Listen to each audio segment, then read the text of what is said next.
Hi everyone, welcome back. So in this video, we will discuss about different synchronization methods available in the kernel. So let's get started.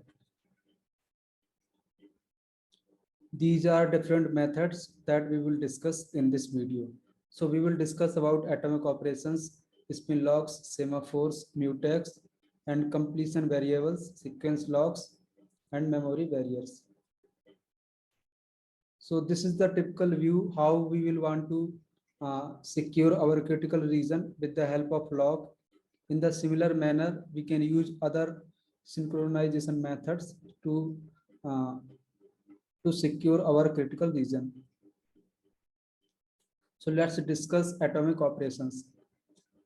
So atomic operations are the operations that uh, happens as a single unit of work and no other work can happen between them.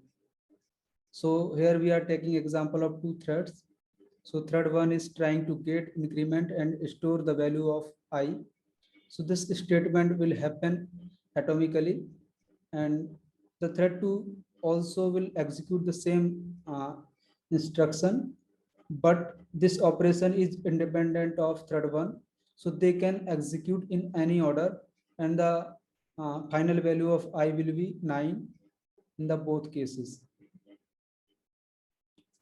So these atomic operations or functions operate on a specific data type, that is atomic underscore T. So this atomic underscore T ensures that the compiler does not do the optimization on that particular variable, so that the variable value can be accessed from its memory location. So we can get the latest value. So this is possible with the help of this volatile data type. It ensures that whenever we access the variable, it will be accessed directly from its memory location. So these are some of the atomic operations for integers. So like atomic underscore read, it will read an atomic variable atomically. Similarly, we have different operations like atomic set, atomic add, atomic subtract, atomic increment, atomic decrement. So the meaning of each of the functions is already clear from its name. And these atomic operations are implemented as inline functions with inline assembly code because the atomic operations are architecture dependent. So whenever we have to choose between atomic operations and locks, then we should always choose atomic operations because they have less overhead.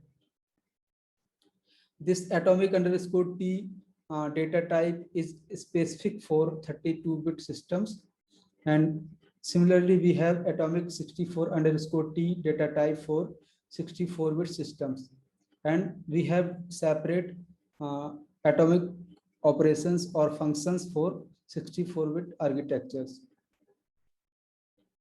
So let's now discuss the atomic bitwise operation. So as its name suggests, these operate on bits. So these operations take the memory address where we want to set a particular bit.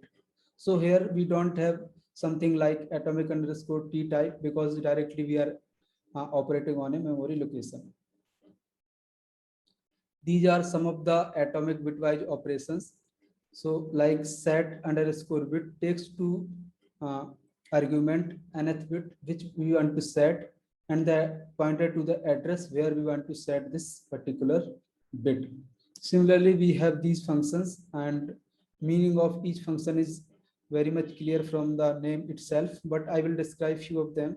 So let's take example of test underscore set underscore bit. So this sets the nth bit at this particular address and returns the previous value. Similarly, test underscore bit returns the nth bit from this address. So similar to atomic bitwise operations, we have non-atomic bitwise operations. The name of non-atomic bitwise operation functions are same as the atomic bitwise operations, but we have to uh, write this underscore underscore in front of the uh, each of the atomic bitwise operations. So it will become non-atomic versions. Kernel also provide routines to find first bit set at a particular memory location of having particular length. So this function checks if the first bit is set at this address, and this find underscore first zero underscore bit function checks if the first bit at this address location is set to zero. So when our code is inherently safe from race conditions, that means our code never run into condition of race condition, or many threads are not accessing the code concurrently at the same time, then we can use non-atomic versions of the atomic operations, because these non-atomic versions of the atomic operations will be fast for particular architecture. So let's now move to spin locks and discuss about it. So as this sign indicates about the spinning, so spin locks are the locks which provides the mutual exclusion. That means at a particular time, only one thread will be able to take this lock and enter into the critical section, and the same lock or other threads, same thread or the other processes or the other threads who want to take the same spin lock, they have to busy wait and continuously check if the lock is available or not. So let's understand it with the help of door and key analogy. So assume that we have a room and a single key. So we want, if someone want to use the room, then it has to have the key.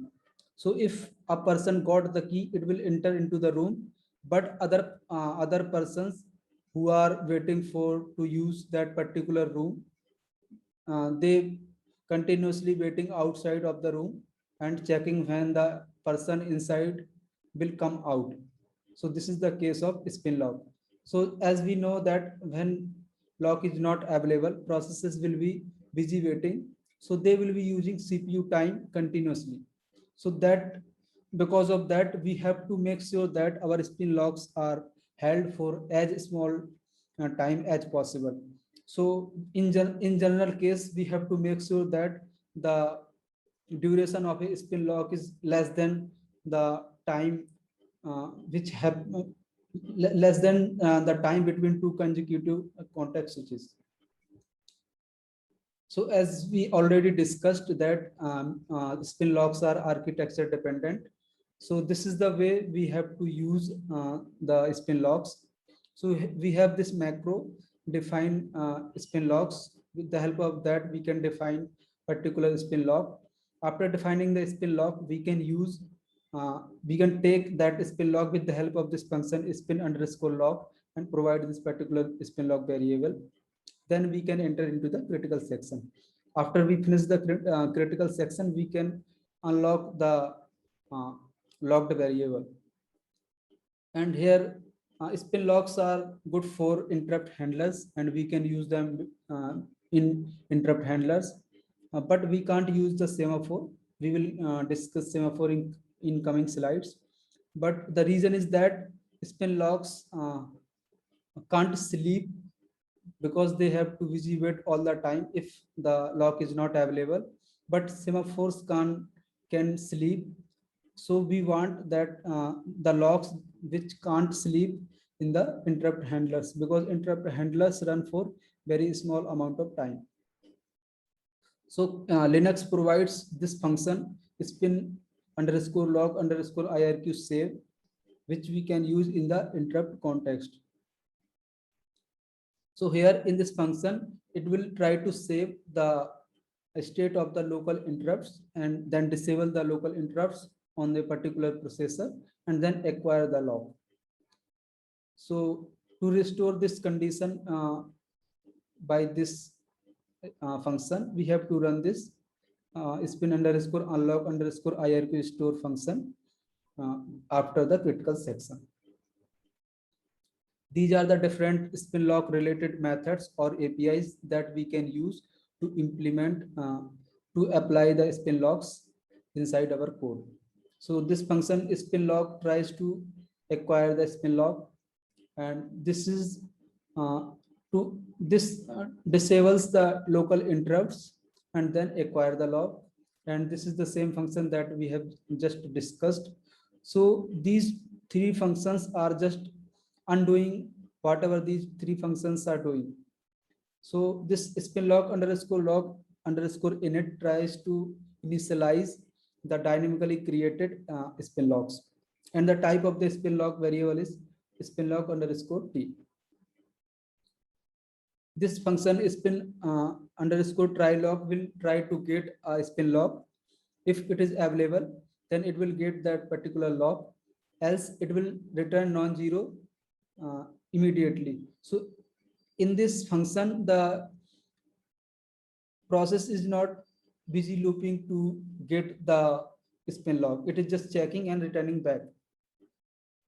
In this function, we are just trying to check if the spin lock is available or not. So it will also will not be busy loop to get a lock. We have spin lock functions to disable the all the bottom halves. So this is function spin underscore lock bh. So it will disable all the bottom halves and then get the lock. And this is opposite of this particular function. So let's consider a single tasklet. When we have single tasklet, we know that this tasklet will be running on a single processor. So we want to be sharing that tasklet's code with other processors, so we don't need lock. But when we are having multiple uh, tasklet, and those tasklets will be running on different processors, so they may share some common data. So in that case, we need the lock, but we don't need local interrupts, disabling the local interrupts, because all the tasklet will be running on a particular processor. So we just need the lock to avoid the concurrency. But in case of soft IRQs, as we already have discussed in the soft IRQ video, that these soft IRQs will be running on multiple processor. Even a single soft IRQ can run concurrently on the same processor, or they can run on multiple processors. So they will be sharing data. So every shared data between soft IRQs, we have to take the log.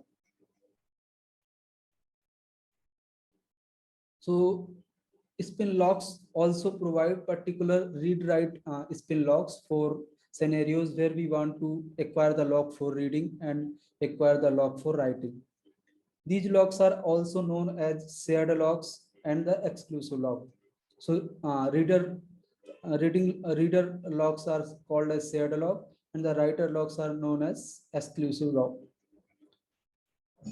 So in this case, the multiple readers can acquire the reader lock, but when writer want to acquire a lock, then there should not be any reader acquired that particular lock. Then only writer can acquire the particular lock.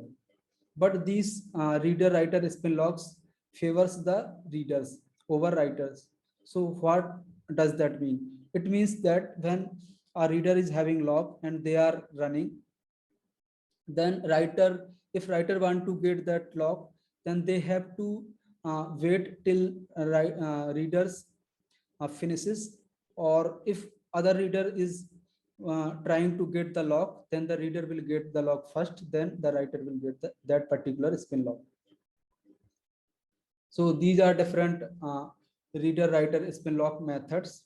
So they do just like similar function as we have discussed in the normal spin locks, and they have particular name for reader appended with the function name, similarly for writer. And this is the method that we use to initialize a reader writer spin locks. So let's move to semaphores. So semaphores are known as the sleeping locks, and uh, what does this sleeping locks means is that when we are trying to get a particular lock, and that lock is not available, then processes add themselves to the bit queue and they put themselves as a in the sleeping state. So this is why we call the semaphores as the sleeping locks. Sleeping locks. So let's again visit the door and key analogy. So this time we assume that we have a register on the door. So when a person is using that room and he is having the key, so the other person who want to use the same room, then they will put their name on the register and they will go and do some other task or sleep. So whenever the person who was using the room, he will come out and he will see the register and he will provide key to one of the people who have registered their name into the register. So similar happens with the queues.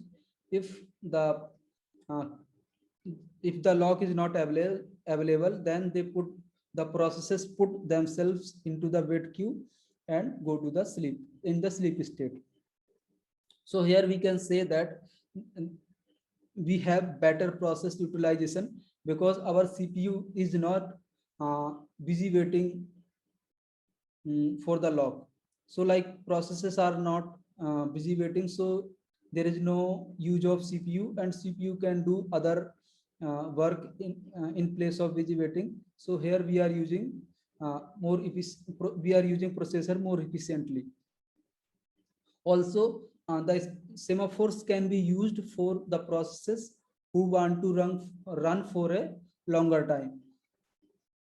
And in the case of spin locks uh, disables the preemption, but the semaphores does not disable the preemptions. So they does not affect much the scheduling policy of the scheduler.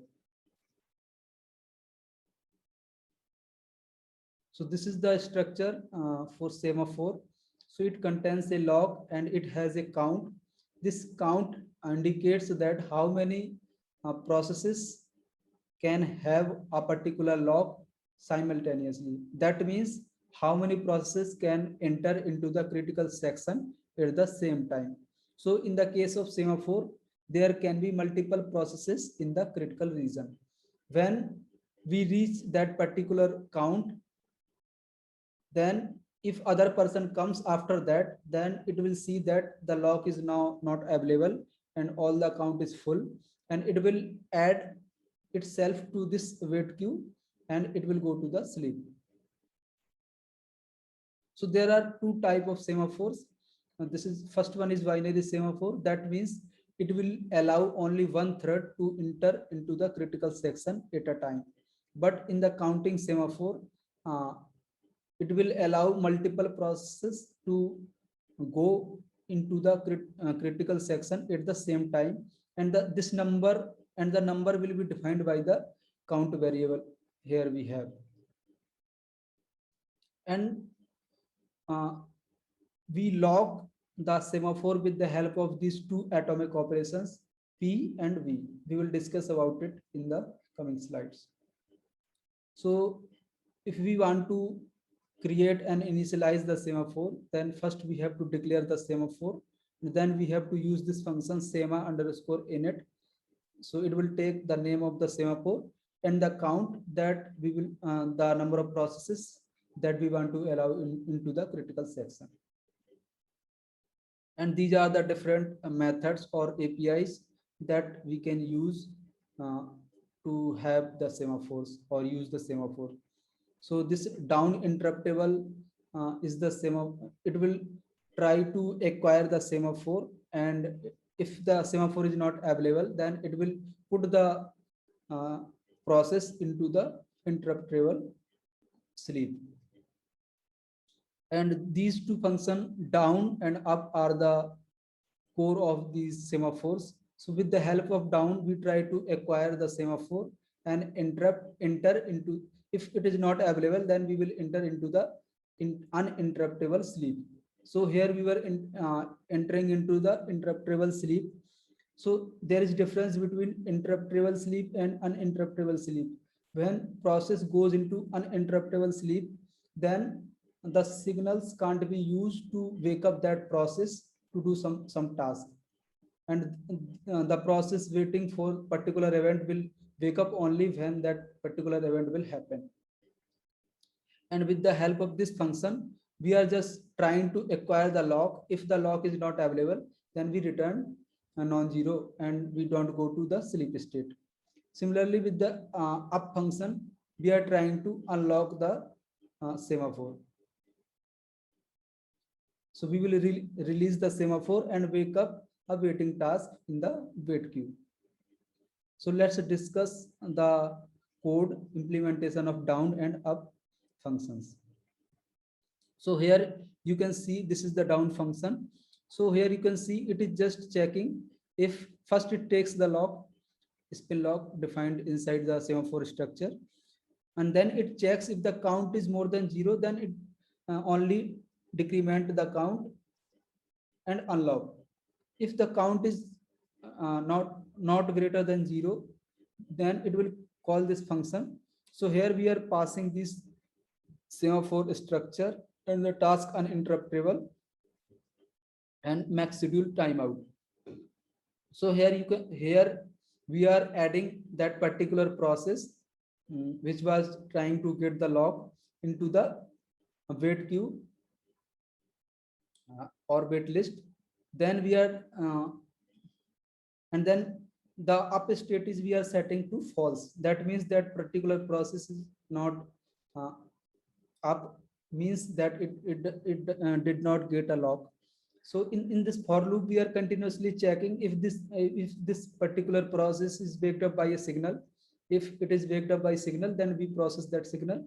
Or if the timeout for that process has expired, then we reschedule that particular process.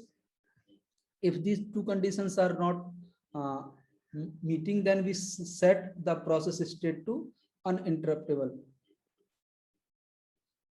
And then we calculate the new timeout for that particular process. And continuously we are checking if that particular process is waked up by the up function here in this code. So we will discuss the up function, then we will see how it sets this state to up.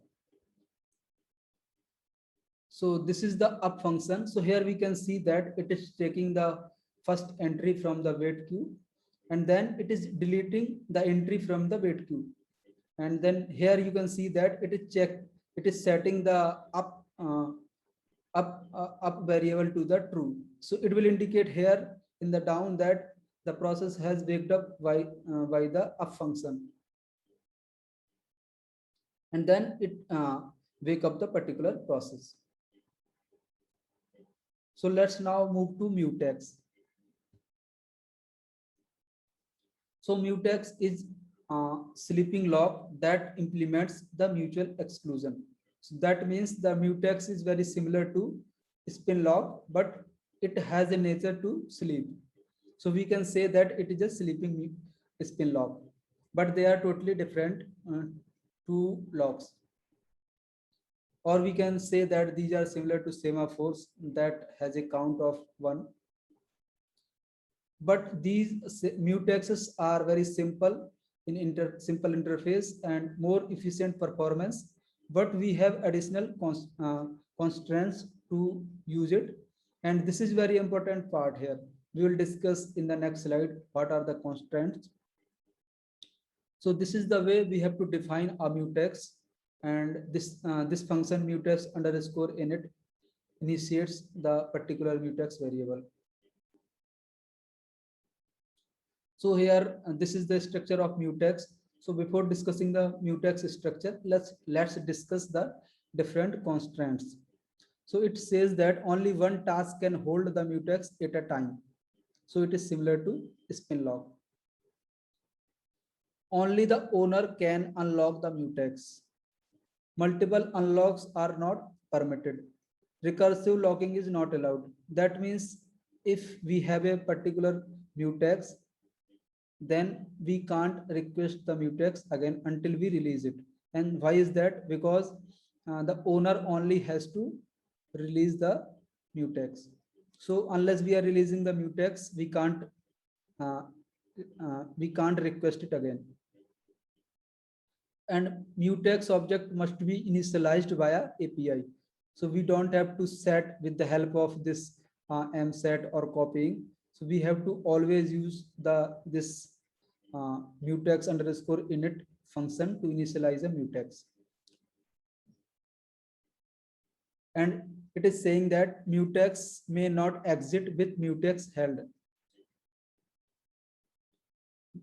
The task may not exit with mutex held, because when if the task is exiting, then there will be no one to unlock that particular mutex or release that particular mutex. So it will be deadlock condition and the resources will be uh, used forever. That's why we don't want a task to exit with having mutex. And this is the same reason the memory where the mutex are resides, we don't have to free them. And mutexes may not be used in hardware or software interrupts because they can sleep, but in the interrupt context we don't try to sleep. So let's discuss the mutex structure.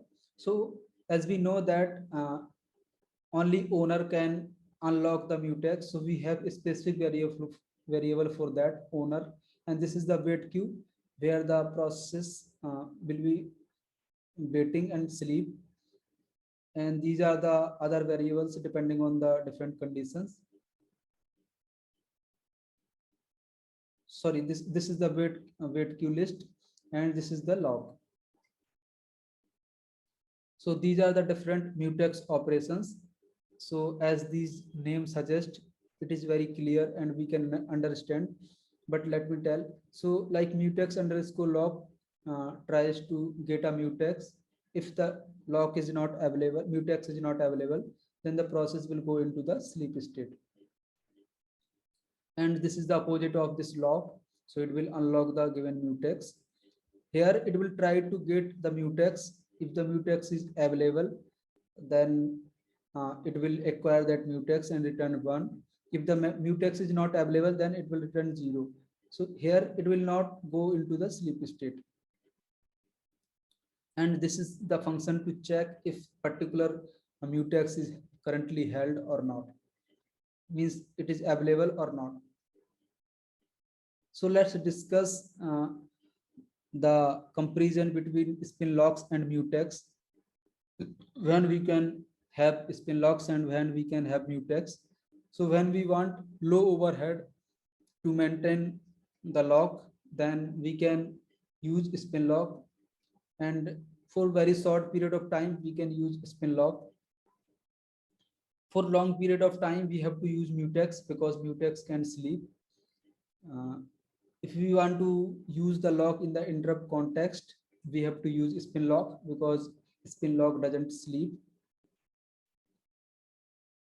And also they disable the preemption. So this is very obvious. If we want to sleep while holding the lock, then we have to use the mutex. So let's discuss the mutex, when to use semaphore and when to use mutex. So we should always prefer to use mutex over semaphores if possible, unless we are not able to use mutex because of some constraints. Also, when we are very specific for low level code, then we can use the semaphores.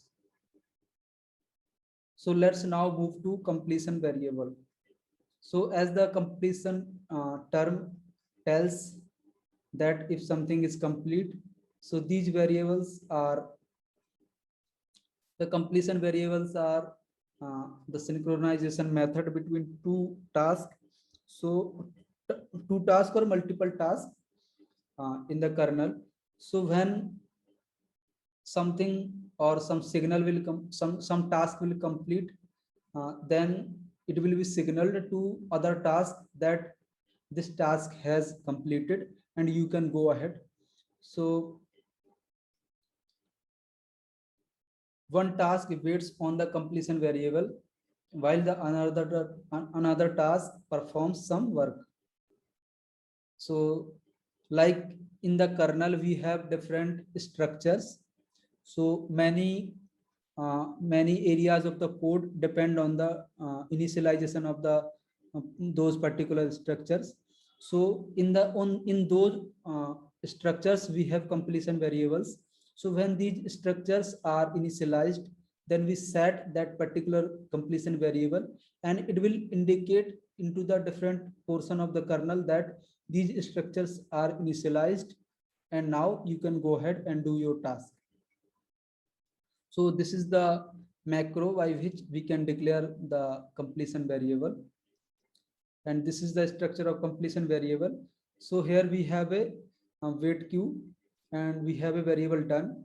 So all the processes or tasks waiting for a particular completion variable will be waiting in this wait queue, and we set this variable done when that particular uh, uh, task is completed or completion variable is set. So this then indicates that the completion variable has completed, and we can go ahead. So there is three methods. So init underscore completion initialize the given dynamically created completion variable, and this function is to wait on a particular completion variable. So whatever code want to wait for a particular completion variable, they has to run this function on the same particular completion variable, and then the task which will depend on the completion variable has to implement this function providing the same completion variable. So when this variable is set, then the other task can be done. So here we can say that this is a kind of sequence. So first we have to initialize the completion variable, then only we will use this wait for completion function. And when some when we have defined this wait for completion function for some completion variable, then only uh, we can write this complete function, because then only this complete function will indicate that some completion variable has completed only when the wait for completion is already implemented. So that was the completion variables. Let's now move to sequential lock. So here from the name itself, you can guess that they are trying to implement a sequence between something. So let's discuss. So this is the mechanism for reading and writing the shared data by maintaining a sequence counter. So what is sequence counter? We will check. So actually we have a sequence counter and it is initialized to 0. So as its definition is saying, this sequence lock is used for reading and writing shared data. That means there will be reads and writes. So the sequence counter is incremented or decremented, only incremented with the help of by writer. So when we take the sequence log for writing, it will become odd because it was initialized to 0. So if we try to take the log for write, it will become 1. And then when our write is complete, we will again write the sequence counter. So it will become 2. That means the write lock is released. So whenever the sequence counter is odd, that means it is held for writing. When the sequence counter is even, that means it is held for reading. So the sequence lock is used by GPs, and GPs is the global variable which stores the uh, uh, timer tick, how many timer tick has been done when since the system was booted. So we will discuss this GFIS in the timers and time management in the kernel video, and this video will be the next video after it. So that part we will see how the GP uses the sequential locks to to maintain this GPs. So this is the structure of sequential lock. So here, as obvious, this is the sequence count and this is the log. So let's see the code, how does it work.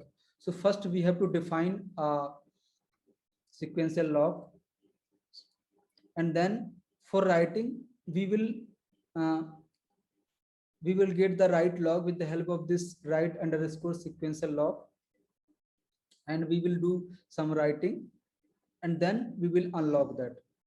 For reading, we are reading the value of sequence counter, but we are not updating. So like in this function read underscore sequence begin, so it will read the sequence counter.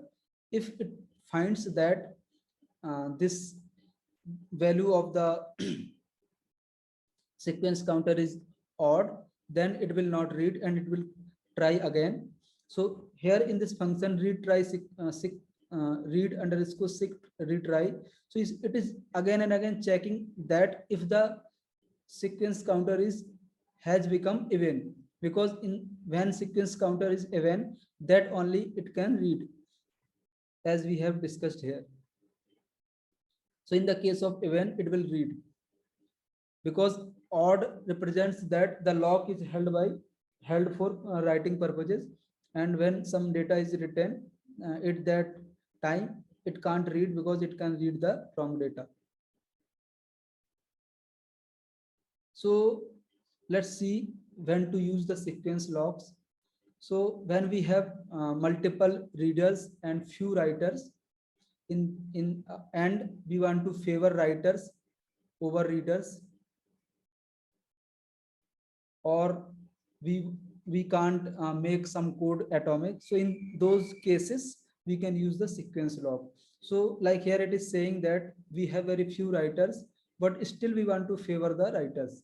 That means if writers are continuously requesting the log, then those writers will be continuously getting those particular sequence logs. Let's now go to preemption disabling. So this is also one of the way to synchronize in the kernel.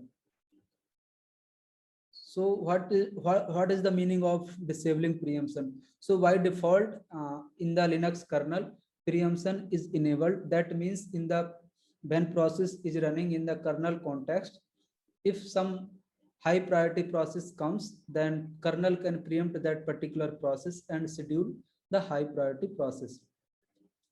So this preemptive nature of the kernel causes the concurrency, because it can preempt a process in between and it can schedule the another process. So those two processes may be having the common data, and this will cause the concurrency. So when we take the spin lock, as we have already discussed, they disable the preemptiveness of the kernel. So kernel becomes non-preemptive in the case of spin locks. But sometimes we don't want lock, but we just want to disable the preemption. So this is the case when we have some data that is for a specific processor. So in those cases, we don't want lock, because those data won't be sharing between multiple processors. So they won't be causing the concurrency on the particular data. So in those cases, we want to just disable the preemptions, but we don't want to get the lock. So in those cases, we have to disable the preemption. So these are the different methods, as its name suggests. This is to disable the preemption, and after our work is done, we can enable the preemption with the help of this function.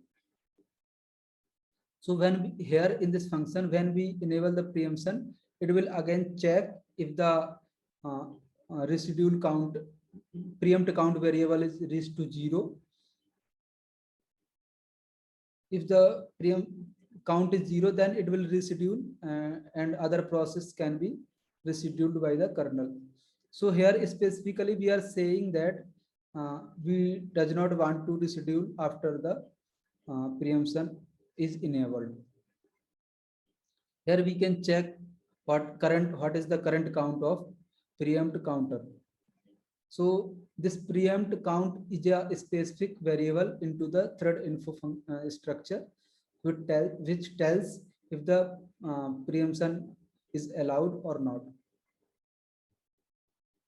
Let's now move to the memory barriers. So memory barriers are the lock-free data structures, and these memory barriers are used for the very low-level code like machine code, where our kernel interacts with the hardware. So all the processors are able to do reordering of the reads and write, and in the machine language we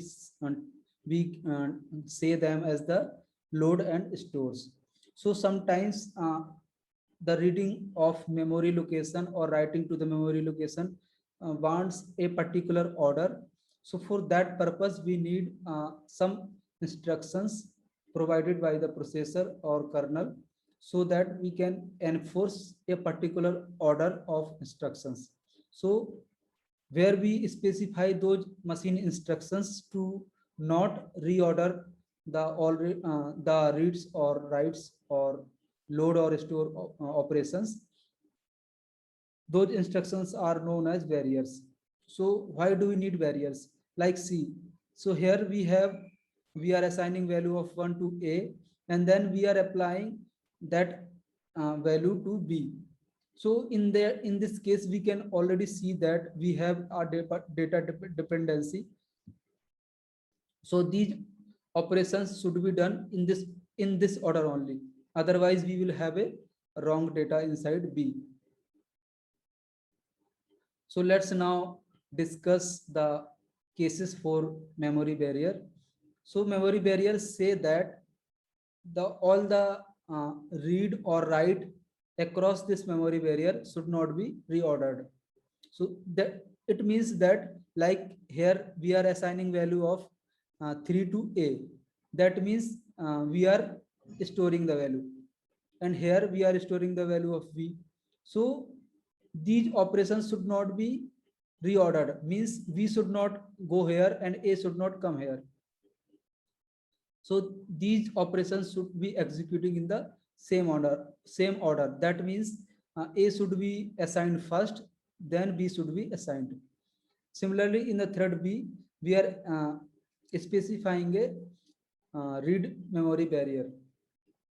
So it is saying that, like, we are assigning value of B to C. That means we are accessing this B value. So and similarly we are accessing A value to assign into the B.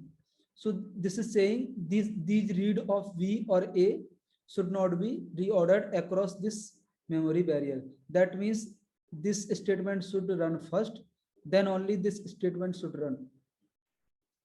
So if we assume that the initial value of A is 1 and initial value of B is 1, so if this variable is not here, if this memory barrier is not here, then the B can run first, and assigning to A will run at the later time. So in that case, B may get the wrong value of uh, A into the D. Like we can get that value of D to 1, because this specific uh, operation or instruction can run at the later time after this statement. Similarly, check here. So these are the initial values. So here you can see that we are assigning the value of value at PP pointer into the B. So if we don't have this read barrier depends memory barrier, then it may be possible that B gets the value of V gets the value of 1, because even before this assignment into the PP, this statement can run and it will get the wrong value. So these are the two examples how these memory various statements or instructions are important to execute the memory operations into the hardware. So in place of why we are using this read underscore variable underscore depend function, because we have data dependency between these two operations. Otherwise we can also use uh, this RMB, this is read memory barrier, because these are only two reads.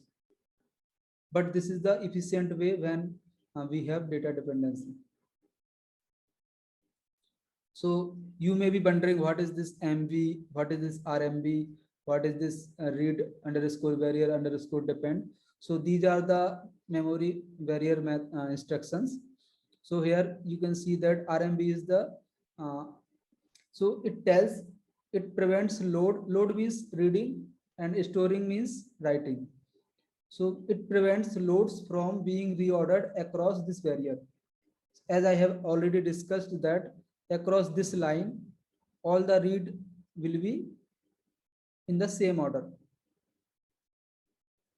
Similarly, we have read barrier depends when we have the data dependency uh, in the operations before the barrier and the after the barrier. This is the memory barrier for writing, and this MB memory barrier ensures that all the read or all the writes are in the same sequence across the memory barrier. And these functions are for SMP multiprocess symmetric multiprocessing systems, and these are the same functions as we have already discussed. So in the case of uniprocessor, these functions only run as a barrier function, as you can see in the definition. So this barrier function prevents the compiler to optimize stores or loads across the barrier. So this barrier function is specific for uh, uniprocessor. So this is all, and in the conclusion we can say that we have discussed atomic operations, spin locks, semaphores, mutex, completion variables, sequence lock, uh, preemption disabling, and memory barriers. And all these are the different methods that we can use to achieve synchronization in the Linux kernel. So this is all for this video. I will see you in the next video.